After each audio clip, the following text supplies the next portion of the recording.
Welcome to the Deep Dive. Today, we're diving into something I think is incredibly insightful for anyone looking to really embrace English, especially, when it comes to speaking clearly and confidently. Our focus, and we've distilled this from some really great source material, is all about making English, well, an organic, living part of your everyday life. Right. Not just textbook stuff. Exactly. It's not just about memorizing rules, right? It's about integrating it so deeply it just becomes natural, a part of you. So this deep dive, the idea is to give you a shortcut, really, to get you well informed about practical, actionable strategies for accent improvement specifically. Yes. We'll unpack the how and the why behind developing a natural, clear English voice, moving beyond those maybe more traditional approaches. And what's truly fascinating here, I think, is how these insights really shift the common way people think about accent improvement. How so? Well, it's not about erasing your unique sound, not about sounding like someone else entirely. It's about giving you the tools so you can communicate effortlessly. Our mission today is to pull out those practical nuggets, the things you can actually do, things that will guide you step by step. Okay. And always keeping clarity and confidence rather than some elusive idea of perfection as the real goal. Clarity and confidence, I like that. Not perfection. Okay, let's unpack this. Why accent matters and what it truly is. So let's start with a question for you listening right now. How do you actually genuinely feel about your accent?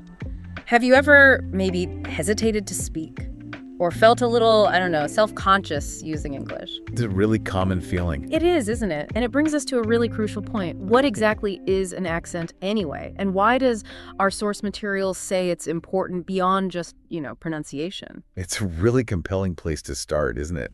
Because when many people hear the word accent, they immediately think, oh, it's a foreign sound, something that needs to be fixed. But our source really clarifies that an accent is, it's much more nuanced than that. It covers not just how you say individual words, but also the inherent rhythm of your speech, the melody of your voice, what linguists sometimes call prosody or suprasegmentals. Prosody, okay. Yeah, it includes things like the rise and fall of your tone, where you put the emphasis, how words kind of flow together. It's the whole musicality. And here's the thing, the fundamental truth that I think often gets overlooked. Everyone has an accent. Absolutely. Everyone. Think about it. Someone from Australia sounds really different from someone from Ireland, right? Or Canada. Different regions in the U.S. even. Exactly. And those are all native accents. They're unique. They're rich. So the goal isn't to obliterate your own linguistic background. No, not at all. It's more about making sure your accent works for you, that it's a clear channel for your thoughts, not a barrier. Precisely. It's all about effective communication, not trying to make everyone sound the same. Homogenization isn't the goal. And the core insight from our source is that an accent isn't inherently wrong. It just is. Right. However, if it's leading to misunderstandings or, you find yourself having to repeat things all the time. Yeah, that can be frustrating. It really can. And that's when refining it becomes a powerful goal, both personally and professionally.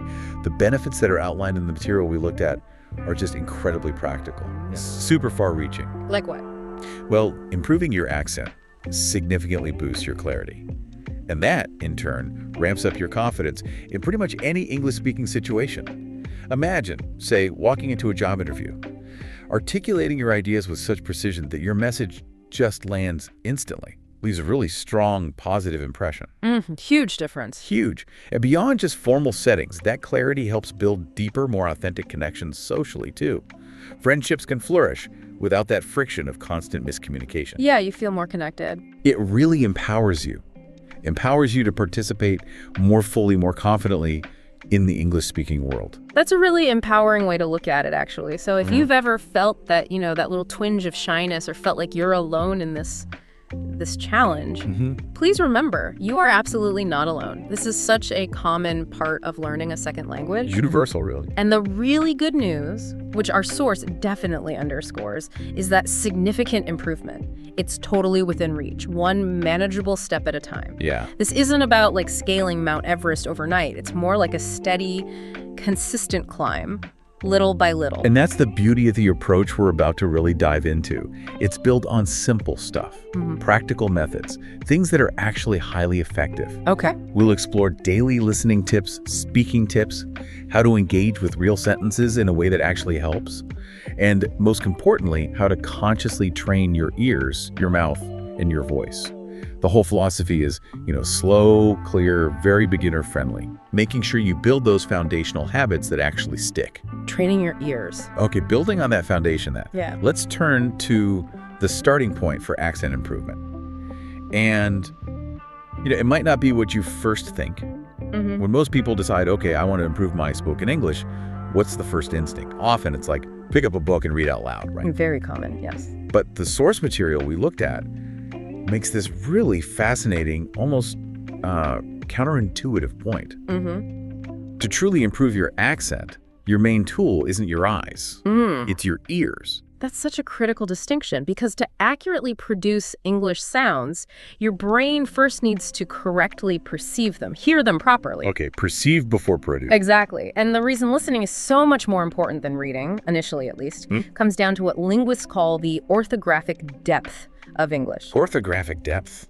Sounds technical. It just means basically that English spelling and pronunciation often have a surprisingly complex relationship. Sometimes they seem almost disconnected. Okay, like words don't sound how they look. Precisely. It happens in lots of languages, but English has its own unique set of quirks. Think about some classic examples from our source. The word comfortable. Okay. C-O-M-F-O-R-T-A-B-L-E. Right. But when you hear a native speaker say it naturally quickly, it often sounds more like C-O-M-F-tubul. Kiko-M-F-tubul. Yeah, that middle part just kind of disappeared. Exactly. Or take chocolate. We spell it C-H-O-C-O-L-A-T-E, but we usually say chocolate. Chocolate, not chocolate. Right, not chocolate. Another great one is Wednesday, spelled out clearly, but we pronounce it Wednesday. The dew just vanishes. Wednesday. Wow. Yeah, you don't even think about it when you say it. You don't, and these aren't just minor variations. They're fundamental changes, reductions that happen in natural connected speech. So if you only read, your brain forms this pronunciation based on the letters, the visual input. Right. And that can be wildly different from how it actually sounds. That's precisely why your ears have to lead the way, not your eyes. That really highlights that an accent is, well, fundamentally it's a learned habit, isn't it? Almost like muscle memory for sounds. Absolutely. Think about how a baby learns their first language. Yeah. They don't have flashcards, right?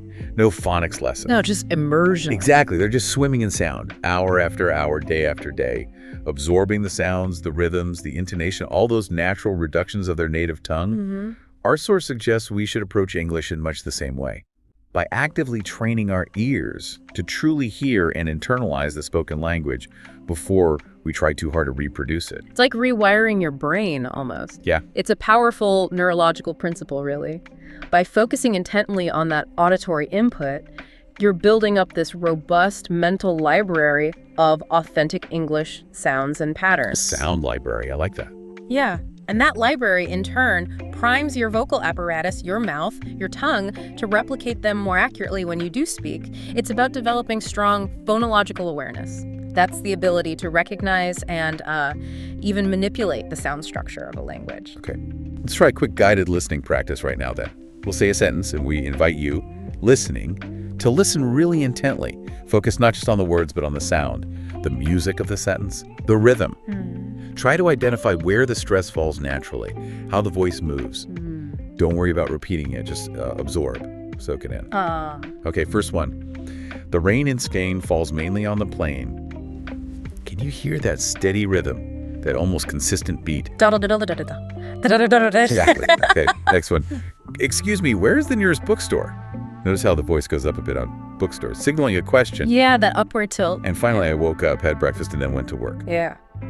Hear how the voice rises slightly on each item of the list. Woke up, breakfast then falls at the very end. The list intonation. Okay, great. So to make this an active part of your daily routine, our source suggests several really actionable tips. Okay, what are they? One highly effective method is watching movies or TV shows, first maybe with English subtitles on just to help you understand what's going on. Right, context. But then, and this is crucial, watch the same bits again without the subtitles. Okay. Take the training wheels off. Exactly. It forces your ears to really engage with the sound itself. Another simple but really powerful tip is listening to short podcasts or YouTube channels made for learners, or even kids content. Like cartoons? Yeah, the speech is often clearer, maybe a bit slower, and it provides excellent models to copy. The source also strongly recommends shadowing, which is a technique we're going to explore in detail very soon. All right. But basically, for now, understand it as listening and immediately repeating, like an echo. Got it. Shadowing. And a really critical self-assessment tool, Right. regularly record your own voice. Oh, interesting. Yeah, listen back and compare it directly to maybe a native speaker's recording of the same thing. Focus on specific differences. Is the rhythm off? Is the intonation flat? Are certain vowel sounds not quite right? That direct feedback is just invaluable for spotting where you need to focus. That sounds like a really comprehensive approach. And I guess the main message here is consistency over intensity. Absolutely. Consistency trumps intensity every time. So even just a little bit of active listening every single day. Your brain and ears, they're remarkably adaptive. And with that consistent exposure, they'll naturally start tuning themselves to the real sounds and rhythms of English. It's about cultivating that habit, the habit of deep listening. Train your mouth. Pronunciation basics. Okay, so we've talked about the absolutely crucial role of your ears, perceiving those authentic English sounds. Now, let's connect that listening part to the physical act of speaking. What does all this mean for the muscles in your mouth? Right. How do those sounds you've trained your ears to hear actually come out clearly? This is where we bridge that gap, right? From passive perception, just hearing it, to active production, actually making the sound. Speaking any language, really, is a highly physical act. It involves this complex choreography. Your mouth, lips, tongue, jaw, they're all working together. Choreography, yeah, like a dance. Exactly. And different languages train these parts, the articulators, to move in unique ways. They create distinct muscle memory patterns. For example, in many languages, the tongue might tend to stay flatter in the mouth or rest lower down. Okay. But in English, the tongue is incredibly dynamic. It does a lot of work. It might pull back, push against the teeth, curve up rapidly. And these precise movements are absolutely essential for making accurate English sounds. Okay, so the tongue's a key player. Huge player. Let's take the TH sound. It's a common challenge, right? Because it just doesn't exist in many languages. Yeah, definitely tricky for a lot of people. So for the voiceless TH, like in think or thank, your tongue tip gently touches or maybe slightly pokes out between your front teeth. Try saying think really slowly now. Can you feel that light contact? Maybe even see your tongue in a mirror. Think? Yeah, I can feel it just behind the teeth or maybe slightly between them. Right. Now for the voice TH, like in this or that, the tongue position is pretty similar, but you add voice, vibration from your throat, feel the sound resonating. This, that. That. Yeah, you can feel the buzz. That specific placement, the tongue between or just behind the teeth, is key if you're saying tink or dank instead. Right. It's often because your tongue is just defaulting back to its usual position from your native language. That muscle memory kicking in. That makes sense. It's not just the tongue, though, right? Lips and mouth shape matter, too. Absolutely. English uses very distinct mouth and lip shapes for its vowel sounds, too. And these are vital for clarity. Think about the long E sound, like in C. Yeah. Your lips stretch wide, almost like you're smiling. See, yeah, wide. Compare that to the ooh sound in food. Your lips round into this small, tight circle. Food. Ooh. Yeah, totally different shape. These subtle, deliberate changes in mouth shape aren't just, incidental. They're fundamental. They distinguish between words. They make you sound natural in English. It really is like your mouth is learning a whole new dance, a new muscular choreography for clear speech. A mouth dance. What? I like it. So, are there other common sounds we should focus on training? Definitely. Let's explore a few more and how to precisely train your mouth for them. Okay. Let's go back to that TH sound for a second. Voiceless again. Think, thank teeth. Really feel the air pushing out between your tongue and teeth. No voice. Think. Thank. Teeth. Got it. No, the voice one again. This, that, mother. Focus on that vibration in your throat as the air comes out. This. Yeah. That. Mother. Okay, feeling the difference. Good. Next up, the often elusive R sound. Ah, yes, the English R. Tricky. Very tricky. It often differs significantly from R sounds in other languages, which might be rolled or trilled or tapped. Right. In English, particularly American English, the R is usually produced deep in the mouth. Your tongue pulls back, kind of bunches up. Okay. And crucially, it does not touch the roof of your mouth. For many learners, it's a completely new muscle movement they have to learn. Doesn't touch the top. Okay. Right. To practice this, try saying, red road right. Focus on making the sound from the back of your throat. Feel the tongue pulling back. Red road. Right. It feels different. Good. Then try, rain run around. If your tongue tip is tapping the top of your mouth, you're probably making a different kind of R. It takes conscious effort, to rewire that muscle memory. Okay, deliberate practice needed there. Yeah. What about V and B? People mix those up sometimes. Very common confusion pair. That's- For the V sound, V, your top teeth need to lightly touch your bottom lip. Then you push air through, making a buzzing sound, like in very. Like, okay, teeth on lip. Exactly. For B, both lips come together firmly, stop the air, and then release it, like in boy. Boy. Lips together. That difference, top teeth on bottom lip versus both lips together, it's subtle but really important for being understood. Let's try distinguishing them. Okay. Say, very vest voice. Feel those top teeth on your bottom lip. Vibration. Very vest voice. No, try. Boy best. Big. Feel your lips coming together for those. Boy. Best. Big. Yes. Definitely different. A super effective tip here is, again, record your voice, listen back. You'll often hear the difference more clearly than when you're speaking. Good tip. And you can visually check, too. Yeah. Watch yourself in a mirror. Compare your mouth movements to native speakers online. Okay. What about vowels? You mentioned short and long ones. Ah, yes. Critically important. The difference between short and long vowels in English isn't just about how long you hold the sound. It radically changes word meaning. This can lead to serious misunderstandings if you mix them up. Right, like saying the wrong word entirely. Exactly. The source gives some excellent examples. Not like. For instance, ship, that's a short I sound like in sit, versus sheep, a long D sound like in see. Totally different meaning. Ship, sheep. Got it. Or sit versus seat. Same vowel difference. Or bit versus beat. Bit, beep, yeah. Notice how those long vowels, the E's in sheep, seat, beat, they're held just a little longer. Your mouth often feels a bit more open or maybe more spread, and the sound is more sustained. Short vowels, like the I in ship, sit, bit, they're quicker, maybe more relaxed in the mouth. Okay, mastering those pairs sounds crucial. It's fundamental for clear communication. So how do you integrate all this mouth training into your daily routine? Our source suggests several really effective strategies. Okay, let's hear them. First, mirror practice is pretty much indispensable. Stand in front of a mirror, say new words, practice those tricky sounds, and actively watch your lips, your tongue, your jaw. That visual feedback is critical for correcting movements you might not even feel. Okay, mirror practice. Got it. Second, shadowing, which we'll detail fully next, is also a powerful tool here. Because you're not just copying the sound, you should also be consciously trying to mimic the physical mouth movements of the speaker you're shadowing. Right, watching and copying the whole thing. Exactly. Third, slow motion practice. This is incredibly effective for building new muscle memory. And does that work? You start by saying words or sentences very, very slowly. Really exaggerate the mouth shape for each sound. Feel it out. Once you feel comfortable and accurate doing it slowly, then you gradually increase your speed. Build up the speed gradually. Yeah.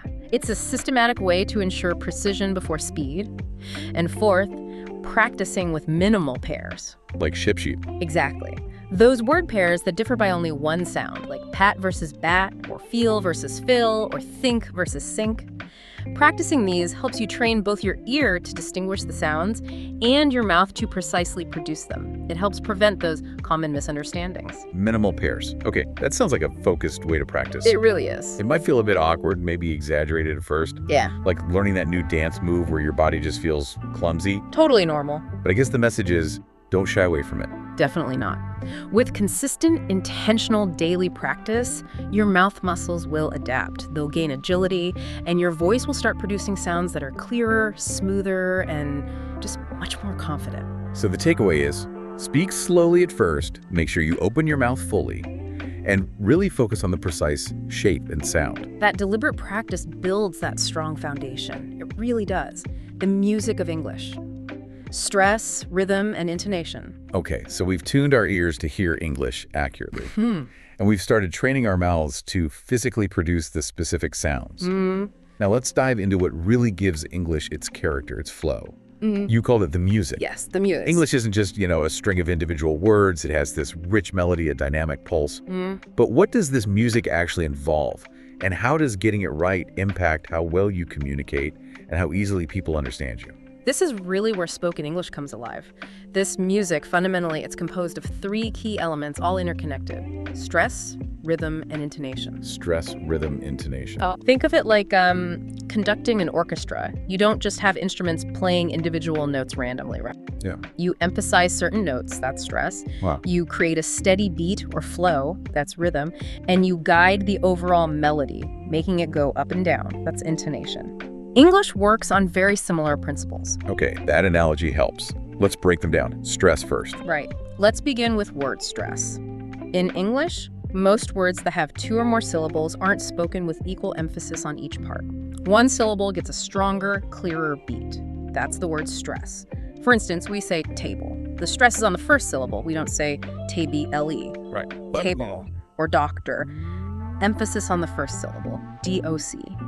This isn't just a minor detail, it's fundamental to how words are recognized by listeners. So getting the stress wrong could make a word hard to understand. It definitely can, or it might even change the meaning or the grammatical function of the word sometimes. Oh, really?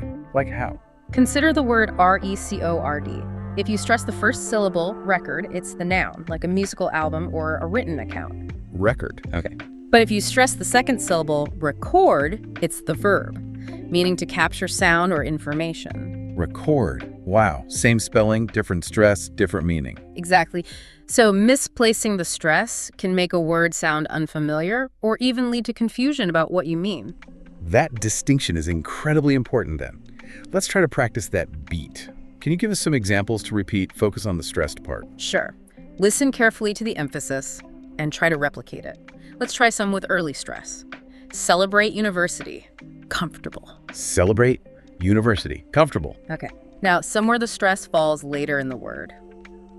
About tomorrow, explain. About tomorrow. Explain. Got it. And let's highlight that noun-verb stress shift again. Repeat after me. Rebel. That's a person who fights against authority. Rebel. Versus rebel, that's the act of fighting against authority. You rebel. Feel how the emphasis shifts the meaning. It's quite powerful. And a fantastic tip from our source for nailing word stress is to consistently use online dictionaries that offer audio pronunciations. Oh, yeah, like Merriam-Webster or Cambridge. Exactly. Those resources often visually mark where the stress falls, and you can hear it pronounced correctly. It trains your ear and reinforces the right way to say it. Good practical tip. Okay, so that's word stress. What about rhythm? Right. Next up is sentence stress and rhythm. Just like individual words have their own beat, entire English sentences have a distinct rhythm too. This rhythm is largely determined by which words in the sentence get stressed and which ones are weakened or said quickly. Okay, so not every word gets the same emphasis in a sentence either. Definitely not. As a general rule of thumb, content words are usually stressed. Content words, what are those? Those are the words that carry the main meaning of the sentence. Usually nouns, main verbs, adjectives, and adverbs. Okay, the meaning words. Right. Conversely, grammar words or function words are usually unstressed. They're pronounced quickly, often with reduced vowel sounds. And grammar words are? Things like articles, the prepositions to in, at, conjunctions, and but, and auxiliary verbs is, are, do, have. The little connecting words. Got it. Content words stressed, grammar words weak. Pretty much. And this selective emphasis is what gives English its unique, rhythmic, almost bouncy quality sometimes. Bouncy. Right. Take the example from our source.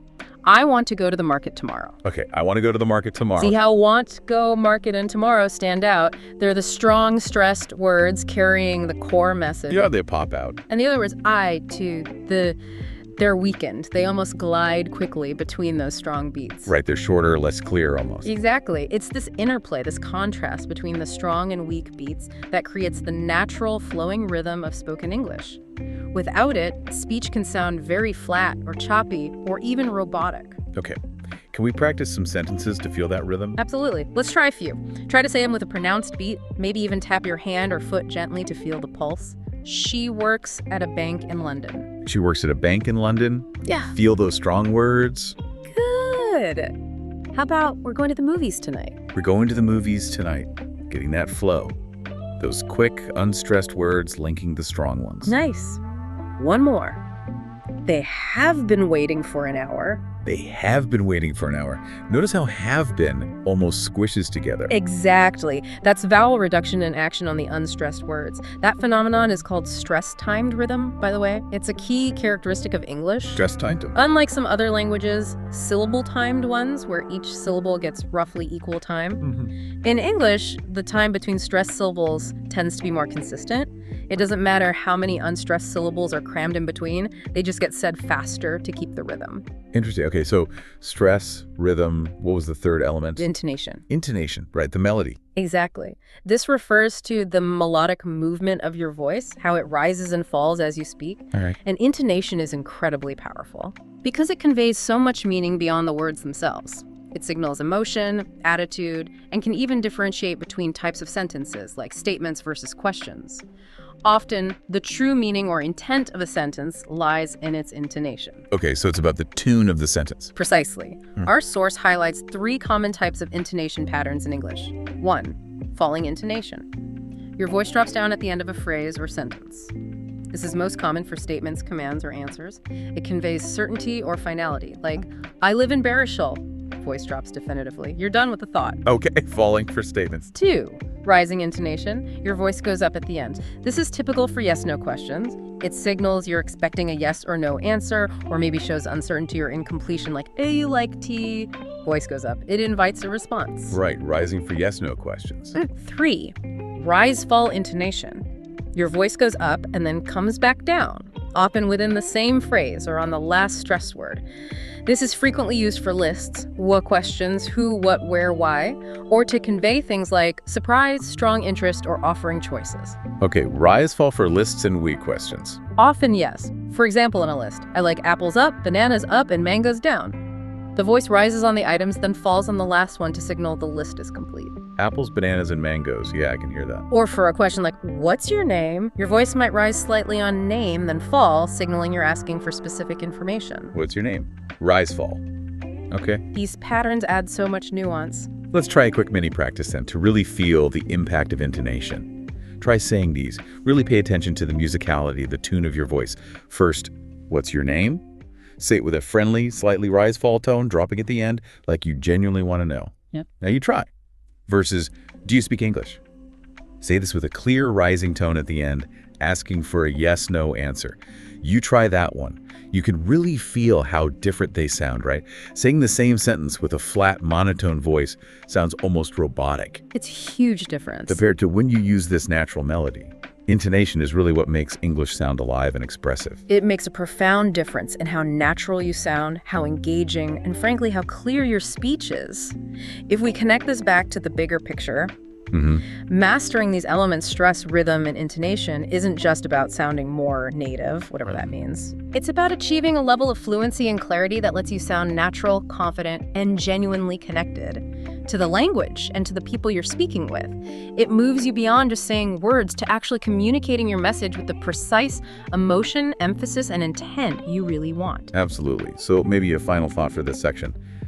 The goal isn't to perfectly copy one specific native accent's music. No. Instead, it's about letting this natural music of English flow as you practice.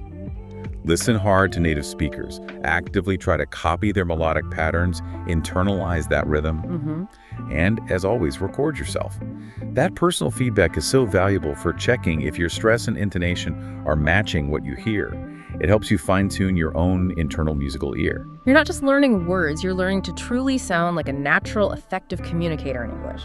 Practice, like an actor. Okay, this is great. We've covered the building blocks, training the ears, refining mouth movements, understanding the vital music of English stress, rhythm, intonation. The core component. Now, let's introduce a technique that seems to powerfully pull all these elements together, a really effective, almost theatrical practice method. The shadowing method. Shadowing, yes. It's often talked about as one of the fastest ways to improve pronunciation and fluency. So, okay, let's unpack this. What exactly is shadowing and what makes it so uniquely powerful? Okay, the shadowing method. At its core, it's pretty simple conceptually. It involves listening to an audio clip, Could be a sentence, a short phrase, and then immediately repeating it, almost simultaneously. Okay, repeating right after you hear it. And this is key, it's way more than just simple echoing or parrot-like repetition. You're actively trying to mimic the speaker in every conceivable way, copying their exact sounds, their rhythm, their intonation patterns, their speed, their pauses, even the emotion you hear in their voice. The idea is that your voice literally shadows the original speaker's voice, following it almost instantly, like a linguistic shadow following a person. Like a shadow. Okay, you mentioned theatrical. It sounds like an actor rehearsing. That's a great analogy. Think of an actor preparing for a role. They listen intently to recordings, maybe watch performances, trying to perfectly replicate a character's specific speech patterns down to the tiniest nuance. Shadowing applies that same deep, conscious effort to language learning. Absorbing and reproducing every subtle detail, not just the dictionary definition. Okay, so what's the secret sauce here? Why does shadowing work so incredibly well, maybe better than some other methods? It's powerful for a whole bunch of interconnected reasons, actually. Okay. Firstly, it gives you continuous high-quality exposure to authentic, real-world English, spoken at natural speeds, with natural reductions and linking. Okay, real English, not textbook English. Exactly. Secondly, and this is critical, it trains your mouth, your ears, and your brain all at the same time, simultaneously. Ah, the trifecta. Right. You're actively hearing the sound, processing its phonetic features, the sounds, and its prosodic features, the music, and then attempting to reproduce it almost immediately. This rapid auditory motor feedback loop, hear it, hear yourself say it, is incredibly effective for, like we said before, rewiring those neural pathways for the new language. Okay, that makes sense. The immediate feedback. And this combined multisensory engagement significantly improves not just your accent clarity, but also your overall fluency, your natural rhythm, and definitely your speaking confidence. Fluency and confidence too, not just accent. Absolutely. Yeah. And maybe the best part, it's remarkably accessible. You don't need fancy equipment. Right. All you genuinely need is a pair of earphones, a short audio or video clip you like, and your own voice. You can practice this method effectively completely on your own in any quiet space, which makes it perfect for that consistent daily practice we keep talking about. That's incredibly liberating, actually. The power of deep practice without needing a classroom or even a conversation partner. So for someone listening who's eager to try this, what's the precise step-by-step process? How do you do shadowing effectively? Okay, let's lay out a clear roadmap, a step-by-step guide. Step 1, choose your clip. Pick something short and suitable to start. Aim for maybe 10 to 20 seconds long initially. Don't try to shadow a whole movie right away. Okay. Short clips? What kind? Good sources are podcasts, short bits from movies or TV shows you like, YouTube videos. For beginners, it's highly recommended to start with content where the speech is clear, maybe slightly slower than hyperspeed natural conversation. Like kids' shows again, or learner materials. Exactly. Children's animated shows are often great. Simplified English news reports, explainer videos, anything where the dialogue is usually quite deliberate and clear. Okay, choose a short, clear clip. Step 1. Step 2, listen once first. Just listen. Before you even try to repeat anything, play the clip all the way through. Your main goal here is just to get the gist. Understand the general meaning, the overall tone, the emotional feel. Don't worry about repeating or analyzing sounds yet. Just absorb the context. Right. It prepares your ear and brain, gives context to the sounds you're about to mimic. Okay. Step 2, listen for context. Step 3, shadow immediately. Now play the clip again. This time, start speaking with the speaker, almost like you're their echo, but happening right alongside them. Speaking at the same time, not after. Ideally, yes, as close as possible. Yeah. Your voice should follow theirs as closely as you can manage. Try to match their speed, the specific quality of their voice, the emotion, the pauses, and especially those stress patterns and intonation we talked about. So if the speaker says, "Hi, my name is Sarah, I'm from New York, nice to meet you," you should be saying those exact words with the same melody and speed right along with them. Okay, speak with the speaker, matching everything. That's the core shadowing action. Step 3. Precisely. Step 4, pause and repeat alone. After you've shadowed a sentence or maybe 2, pause the audio. Now say that same sentence again, but this time entirely on your own, out loud. Okay, repeat it by myself after shadowing. Yes. This is your chance for self-correction and reinforcement. Focus intently on your pronunciation. Consciously, think about your mouth shape. Strive to replicate the tone and rhythm you just heard and shadowed. This helps solidify the correct muscle memory and internalize the sounds. Reinforce the learning. Step 4, Pause and repeat alone. Right. And finally, step 5. Record yourself and compare. This is a really critical step for targeted improvement, but one that people often skip. The recording step again. Yes. Use your phone, any recording device. Record yourself doing the shadowing or doing the step 4 repetition alone. Then play your recording back and compare it directly to the original speaker's audio. What should I listen for? Listen for specifics. Are you speaking too fast? Too slow? Is your voice kind of flat? Or are you capturing the natural up and down intonation? Are you missing the correct word stress? Are you reducing vowels correctly? This comparative listening provides invaluable feedback. It helps you pinpoint exactly where you need to focus your practice and lets you track your progress over time. Record and compare. Step 5. Okay, that's an exceptionally clear roadmap. Choose clip, listen, shadow with, pause and repeat alone, record and compare. That's the cycle. Let's actually try a very short, interactive mini shadowing practice right now, so you, listening, can feel how this works. We'll say a sentence. We invite you to copy us. Really try to be our shadow sound, rhythm, intonation, everything. Ready? Okay. Good morning. How are you today? Said with a friendly, slightly rising tone. Now you try to shadow that. Same speed, same friendly tone. Okay, next one. I'm learning English to improve my future, said with determination, clear stress on learning and future. Copy that rhythm and tone. Feel the meaning in the stress. One more. This method really helps my accent, said with a sense of conviction, maybe a bit faster. Try to match that energy and emphasis. Fantastic. You can already feel how much engagement it demands, right? It's active learning. Definitely. And for even better results, remember these extra tips. Always start with slower speech when you're just getting the hang of it. Don't try to shadow super fast dialogue right away. Start slow. Use English subtitles initially if it helps with understanding the words, but then crucially, turn them off for later listens. Force your ears to focus purely on the sound. Subtitles off eventually. Got it. Aim for just 10, maybe 15 minutes of focused shadowing a day. Consistent short bursts are much more effective than one long, tiring session once a week. 10-15 minutes daily. Okay. And finally, please don't worry about being perfect from day one. It's impossible. The real power is in the consistent act of copying. You're building muscle memory, tuning your ear, and making gradual incremental improvements. Flawless replication isn't the immediate goal. That's a truly empowering message, I think. It takes the pressure off. So when you commit to shadowing, you're not just like practicing pronunciation, you're actively becoming a more precise, more confident, and ultimately a better communicator overall. This method helps your voice become clearer, your accent feel more natural, and your speech just sound undeniably more fluent. So embrace it. Practice like that dedicated actor, and you'll definitely see remarkable results on your English journey. Daily accent routine. The 15-minute plan. Okay, one of the biggest things for any learner, right, no matter the level, is time. We're all busy. Always. The eternal struggle. Finding hours every day for dedicated study. It can feel totally impossible sometimes. But our source material offers a brilliant, really effective answer to this.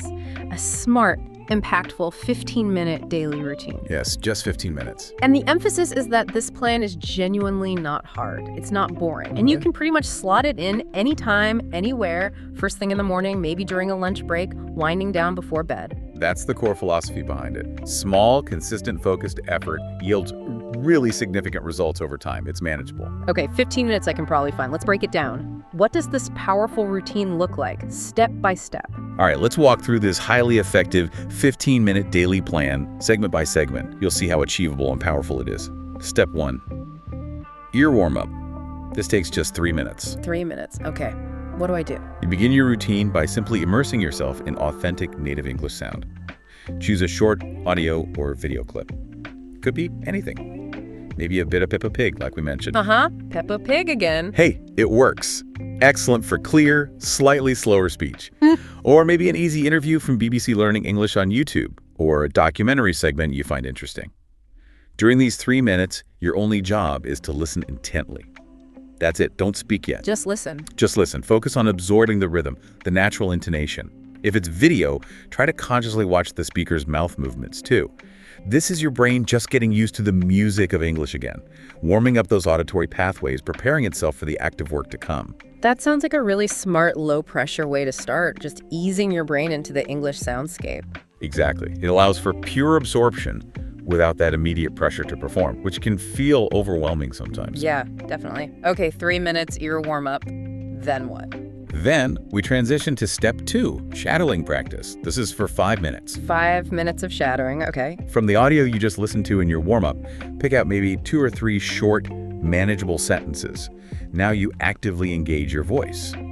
Listen to a sentence, pause the audio, and then repeat it, focusing hard on mimicking the original speaker. Listen, pause, repeat. Or, if you're feeling a bit more confident, try shadowing concurrently, again speaking right along with the speaker. Repeat each sentence you chose 2 or 3 times. The precise focus here is applying what you've learned about stress, noticing which words are strong. Emphasize and paying attention to mouth movements and intonation, making sure your voice goes up and down naturally. So using what we learned earlier about stress and intonation. Exactly. And if possible, use that mirror again or record your voice briefly to self-correct and really refine your mimicry. Okay, 5 minutes of active shadowing practice. That brings us to 8 minutes total. What's next? Next is step 3, mouth training. Just 3 minutes for this. 3 minutes mouth training. Okay. This segment is dedicated, focused time to actively practice those individual tricky sounds or minimal pairs we talked about before. Like THVSS or VVSSB? Precisely. Practicing the difference between think and sink, or very and berry, or clearly nailing those short and long vowels like ship versus sheep. Stand in front of your mirror, actively watch your lips, tongue, jaw as you make these specific sounds. Isolate the movements. Okay, focused sound practice with the mirror. Yeah. And you can also throw in some classic English tongue twisters here, like she sells sea tails by the seashore, or maybe 33,000 feathers on a thrush's throat for that TH sound. Tongue twisters. Okay, that sounds fun. Like a mini workout for the mouth. It really is. It builds agility and precision without feeling like boring drills. So that's 3 minutes, brings us to 11 minutes total. Okay, what's the last part? And finally, step 4, speak freely. This is for the last 4 minutes. 4 minutes of free speaking. How does that work? This is your chance to synthesize everything, apply it all in a more spontaneous, creative way. Pick a simple, everyday topic, anything. What I did today, my favorite movie, my plans for the weekend, my daily routine, and just talk to yourself about it in English, out loud. Talk to myself. Yes. The absolute key here is to speak slowly and clearly. Consciously try to use the rhythm and stress patterns you've been practicing. Think about the intonation that fits what you're saying. So applying the rhythm and intonation while just talking normally. Exactly. And again, if you can, record yourself doing this free speaking and listen back later. It helps you hear your progress, spot any recurring habits you want to change, and just notice how naturally your voice is starting to flow over time. Okay, that makes sense. So let me quickly recap that 15-minute powerhouse routine. 1, ear warm-up. 3 minutes, just listening intently. 2, shadowing practice. 5 minutes, listen and repeat shadow actively. 3, mouth training. 3 minutes, focused practice on tricky sounds minimal pairs, maybe with a mirror or tongue twisters. 4, speak freely. 4 minutes, talking to yourself slowly and clearly, applying rhythm and intonation. That's it, 15 minutes. Wow, that actually sounds doable. No expensive courses, just 15 minutes of focus, consistent practice every day. And our source provides genuinely motivating projections for what this consistent effort can achieve. It suggests, for example, that after just 2 weeks of this routine, you'll likely start sounding noticeably more natural. 2 weeks? That's fast. Relatively, yes, for noticeable change. After about 1 month, you'll probably feel significantly more confident in your ability to communicate. More confidence in a month. Nice. And get this, within about 3 months of consistent daily practice, you might even start getting genuine compliments from people on how clear and great your English sounds. Wow, compliments in 3 months. That's tangible progress. That's incredibly motivating. It really is. And this raises an important question for you, the listener. Beyond just following the steps, how can you make this whole process, this journey of accent improvement, truly enjoyable and fun for you? That's a brilliant challenge. Yeah. Because it shouldn't feel like a chore, right? Absolutely not. And it really gets to the heart of the overall motivation here. Accent improvement isn't about chasing some impossible linguistic perfection. It's about building clarity, cultivating confidence, and feeling comfortable and natural when you speak English. So yeah, embrace the journey, find ways to inject joy into it, talk to yourself in the mirror with silly voices, sing English songs loudly in the shower, mimic your favorite actors or cartoon characters, really lean into those fun, active, engaging ways to make English part of your daily life. Exactly. Make it play. Remember, English is your tool for connection, for expression. And with this consistent, smart practice, you're getting stronger, more articulate, and more empowered every single day. Enjoy it. Mistakes to avoid. what not to do. Okay, we've spent a lot of time focusing on what to do, effective strategies, positive actions, the do. But sometimes understanding what not to do, the roadblocks to avoid, can be just as crucial, maybe even more so for speeding up your progress. Absolutely. Knowing the pitfalls can save you a lot of time and frustration. So here's where it gets really insightful, I think, as we dive into some common mistakes. Things that many dedicated learners, despite having the best intentions, might accidentally do that actually hinder their accent improvement journey. That's right. Many learners unknowingly fall into these simple traps that slow them down or lead to frustration. Recognizing them can really streamline your path to clearer, more confident English. Let's look at a few key ones from the source material. Mistake 1. Trying to sound exactly like a native speaker too soon. The perfection trap again. Exactly. It's totally natural to be inspired by native speakers. Wanting to sound like them is a powerful motivator, no doubt. Sure. However, many learners set this really unrealistic expectation for themselves, achieving a perfect, flawless native accent right from the beginning, and this almost always leads to immense frustration, self-consciousness, eventually maybe even giving up, burnout. Yeah, I can see that. Setting the bar impossibly high. Right. The solution, as our source really emphasizes, is a fundamental shift in your mindset. You don't need to sound exactly like someone from London or New York or Sydney. Your primary achievable goal should be intelligibility, clarity, being easily understood. Clarity first. Yes, focus on accurately producing those individual sounds we talked about, mastering word stress, understanding the rhythm, approach improvement step by manageable step. Celebrate the small wins. Perfection is an unhelpful burden. Clear, confident communication, that's the attainable and empowering goal. That's such a liberating way to reframe it. Takes off so much pressure, allows you to enjoy the process more. Indeed. It's all about sustainable progress. Okay, mistake 2. Focusing too much on reading for pronunciation. Right, we touched on this with the listening section, relying only on spelling. Exactly. If your main way of learning English pronunciation relies heavily on reading books or texts, and you neglect consistent listening, you're missing out on the true, fluid sounds of the language. English spelling and pronunciation, as we've established, often have that significant disconnect. Remember comfortable, chocolate, Wednesday. Yeah, they sound different from how they look. Totally. Or think about classic examples like through, tough, cough, and plow. Spelled very similarly with that oof, but pronounced wildly differently. Oh yeah, oof is a nightmare. It can be. If you only read these words, you'll likely try to pronounce them based on their visual form, which leads to inaccuracies. The solution is clear. Prioritize active listening over just passive reading when you're working on your accent. Immerse yourself in audiobooks, podcasts, YouTube, conversation, sources of real spoken English.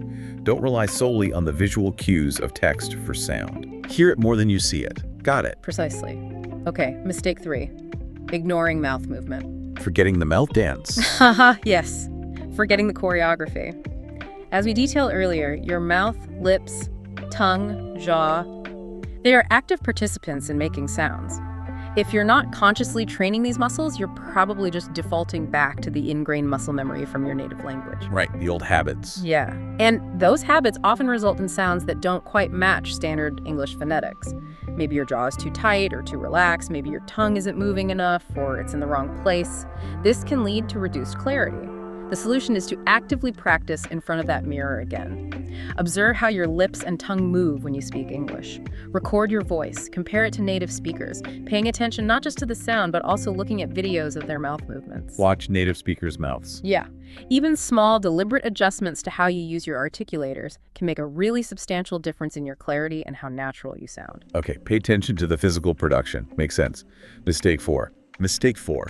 Speaking too fast. Trying to sound fluent by rushing. Exactly. This is a very common misconception. Some learners mistakenly think that speaking quickly means you're speaking better, or that it sounds more fluent. But it doesn't. Not usually, no. In reality, when you speak too fast, especially as a learner still mastering the sounds and rhythm, you tend to lose control over your pronunciation. You rush past the correct word stress, you flatten out the intonation, your articulation gets sloppy, it makes your speech unclear, maybe mumbled, and actually harder for others to follow. So speed isn't the goal, initially anyway. Definitely not. The solution is remarkably simple. Prioritize speaking slowly but clearly. Focus on forming the sounds correctly, maintaining the natural rhythm, finishing your thoughts properly. Speed will develop naturally, effortlessly later on as your accuracy improves, your muscle memory gets stronger, and your overall confidence grows. Clarity first, always. Slow and clear wins the race to being understood. I like that. Okay, final mistake. And finally, mistake 5, being afraid to speak. This one. This is arguably the biggest obstacle of all. Fear. Yeah. So many learners feel shy or embarrassed or just acutely self-conscious about their accent. And because of that fear, they actively avoid speaking English out loud, especially maybe with native speakers. I can relate to that feeling. It's very common. But here's the undeniable truth. No active practice equals no tangible progress. It's that simple. You can read all the grammar books, listen to hundreds of hours of podcasts, memorize thousands of vocabulary words. But if you don't actually activate your voice and produce the language yourself, your accent, and indeed your overall fluency simply won't improve significantly. You have to use it. So you just have to bite the bullet and speak. You do. And remember, it is absolutely, unequivocally okay to make mistakes. Yeah. Every single time you open your mouth and speak English, even if you stumble, even if you mispronounce something, you are gaining invaluable experience. You're learning. You're getting better. Confidence in speaking grows directly, proportionally, with action, with actually doing it. The more you do it, the more confident you get. Exactly. Yeah. So don't let fear paralyze you. Find opportunities to speak more, speak often, and try to embrace every opportunity, every mistake even, as a learning experience. Those are incredibly powerful warnings, actually, and they kind of distill down into some really positive, proactive steps to take instead, right? Always aim to speak slowly and clearly, at least initially. Immerse yourself in daily listening. Actively train your mouth movements, use that mirror, consistently use powerful techniques like shadowing, and most importantly, speak out loud, regularly, without fear. Yes. Your voice is your unique instrument for communication, and the more you use it intentionally, the stronger and clearer it's going to become. Real-life accent practice, conversations. Okay, we have covered so much vital ground today, seriously. From understanding accent as this blend of rhythm and clarity, It just sounds. to meticulously training our ears to really hear that music of English, then refining the mouth movements for precise articulation, mastering stress, rhythm, intonation, using shadowing effectively. Yep. Built up Right. layer by layer. We even got that practical 15-minute daily routine and those crucial mistakes to avoid. Now it's time to bring all these powerful tools together, put them into action in their most practical application, real-life conversational practice. Exactly. This section is all about seamlessly integrating everything you've been learning into situations you will genuinely encounter in daily life, making it real. The method here is pretty simple, but profound in its effect. You listen to short, natural-sounding dialogues, and then crucially, you repeat them. But not just repeating the words. Right. You strive to infuse your repetition with the correct emotion, the authentic rhythm, the natural accent patterns you've been working so hard to cultivate. Our source material provides some excellent examples for common everyday scenarios. This helps you bridge that gap between practicing sounds in isolation and actually using them fluently and practically. This is really why the learning comes alive, isn't it? Because you can immediately apply things like intonation, stress, natural flow in a context that makes sense. Okay, so we'll guide you through each short dialogue. We'll leave clear pauses for your repetition. And we'll give specific instructions for the tone or focus. We really invite you, listening, to repeat with us out loud. Make these words your own. Feel them. Engage actively. Practice 1, greeting someone. For this one, focus on a friendly, open tone. Natural intonation that welcomes interaction. Ready? Person A. Hi there, how you doing today? Said with warmth, maybe a slight rise at the end. Okay, now you repeat that. Try to capture that friendly tone. Person B. I'm doing great, thanks. What about you? Said confidently, maybe a slight rise fall, showing interest. You try repeating that. Capture that natural, engaged feeling. Person A. I'm good too. Nice to see you, said with genuine warmth, perhaps letting your voice fall slightly at the end, signaling completion. Repeat this slowly. Match the rhythm and that genuine feeling. Now maybe try playing through that whole mini dialogue in your head, or pause and practice each line, really focusing on the conversational flow between A and B. Excellent. The key here isn't just the words, remember. It's embodying the feeling, the authentic rhythm of the interaction. Notice how intonation signals curiosity or warmth or finality. Okay, good. Practice 2. Ordering food. Here, let's focus on natural stress and common phrases like, I'd like. And clearly articulating the specific food items. Politeness and clarity are key. You, at the counter. Hi, I'd like a chicken burger with fries, please. Stress, chicken burger and fries. Polite, maybe a slight upward tone on please. Staff, sure. Would you like a drink with that? A clear question, rising intonation. You. Yes, a small Coke, please. Stress small. Clear, polite, maybe falling tone. Staff, your total is $6.50. Clear statement of fact, falling intonation. Okay, go through each of those lines, focus on that natural stress we talked about, especially on the key information words and clear pronunciation. Notice how the main content words chicken burger, fries, small Coke naturally get more emphasis. That makes your order much clearer, much easier to understand, especially in a potentially noisy cafe or restaurant. Right, makes sense. Okay, practice 3, asking for directions. Focus here on a polite, respectful tone. Use those rising and falling intonation patterns appropriately for asking questions and understanding explanations. You, approaching someone. Excuse me, could you tell me how to get to the train station? Polite, maybe slightly hesitant, clear, rising intonation for the question. Stranger? Sure, go straight, then take a left, it's next to the bank. Friendly, clear instructions, falling intonation generally. You, thank you so much. Genuine gratitude, maybe a rise-fall intonation showing warmth. Stranger, you're welcome. Friendly, clear, falling intonation. Okay, repeat these slowly. Really focus on conveying politeness through your tone. Feel the upward movement for the question and the clear, helpful tone for the answer. Politeness and clarity are just paramount when you're asking for help, right? And intonation plays such a significant role in conveying that respect and making the interaction smooth and easy for both people. Definitely. Okay, practice 4, making plans with a friend. For this one, practice with a cheerful, casual tone, a more relaxed, flowing rhythm, like you would in a real, informal chat. Friend, hey, are you free this Saturday? Casual, friendly, rising intonation for the question. You. What's up? Enthusiastic, short, maybe a clear rise-fall intonation for that casual inquiry, what's up? Friend, let's go watch a movie. Suggestive tone, maybe slight emphasis on movie. Yeah, sounds good. What time? Enthusiastic agreement, followed by a clear short question, maybe rising intonation on time. Okay, repeat those lines now. Try to bring that cheerful, friendly energy into your voice. Feel the casual rhythm, the quicker back and forth exchanges. The relaxed rhythm and natural intonation you use when chatting with friends is often quite different from more formal situations, right? So this kind of practice helps you adapt your speech flexibly for different social contexts, makes you sound more natural across the board. Good point, adaptability. Okay, last one. Practice 5, phone call example. This requires really clear, polite, articulate speech. Imagine you're actually on the phone. Maybe use a slight upward inflection sometimes to show you're listening or open. Imagine phone ringing. You answering. Hello, this is Minhaj speaking. Clear, polite, perhaps slightly raising at the end. Caller.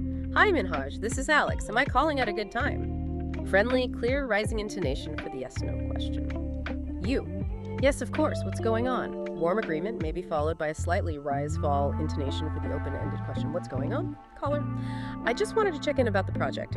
Clear, direct statement, generally fall intonation. Okay, practice those lines. Focus on being clear, polite, maybe a bit more formal or professional than the friend chat, just like you would on an actual call. Feel the rhythm of that turn-taking. These short dialogues, they're like invaluable micro-practices, aren't they? They let you apply everything in a focused way. Remember the general tips for this section overall. Always start by speaking slowly. Focus on precision first. Then gradually increase your speed as you feel more confident. Slow first, speed later. Critically, focus on the tone and the emotion you want to convey. That's what gives your words life and makes the practice meaningful. Use that mirror or recording app consistently to check your progress and fine-tune. Keep checking. And perhaps most importantly, as you speak these lines, try to feel the natural flow, the music of the entire sentence. Let that rhythm guide your voice, not just individual words. Feel the flow. Okay, and you mentioned a bonus tip. Ah, yes. A fantastic bonus roleplay tip that comes straight from our source material. Don't just rely on these pre-written dialogues we've given you. Take control. Wow. Write your own short dialogues. Base them on real topics you might actually talk about. Maybe discussing your hobbies, planning a real trip you want to take, even practicing for a hypothetical job interview in your field. Okay, create my own scripts. Yes. Then play both roles. Be person A, then be person B. Try to give each character a slightly different voice or tone, just for fun and practice.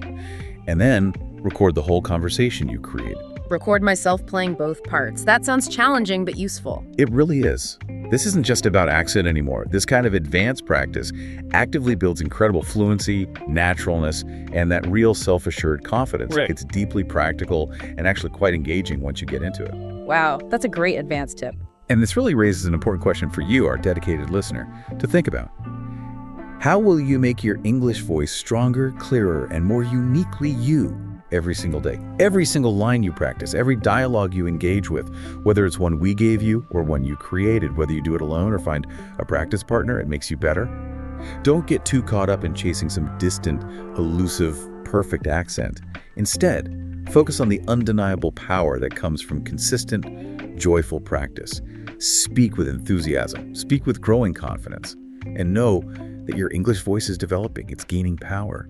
It's truly becoming a part of your life with every thoughtful effort you put in. Outro. And that brings us toward the close of this truly insightful deep dive into Make English Part of Your Life. Wow. What an incredible journey we've taken together today. It covered a lot of ground, didn't it? It really did. From understanding that accent is so much more than just pronunciation. It's about that rhythm, that clarity, the beautiful music of communication, to meticulously training our ears to actually hear that music properly. Then we explored the physical side, didn't we?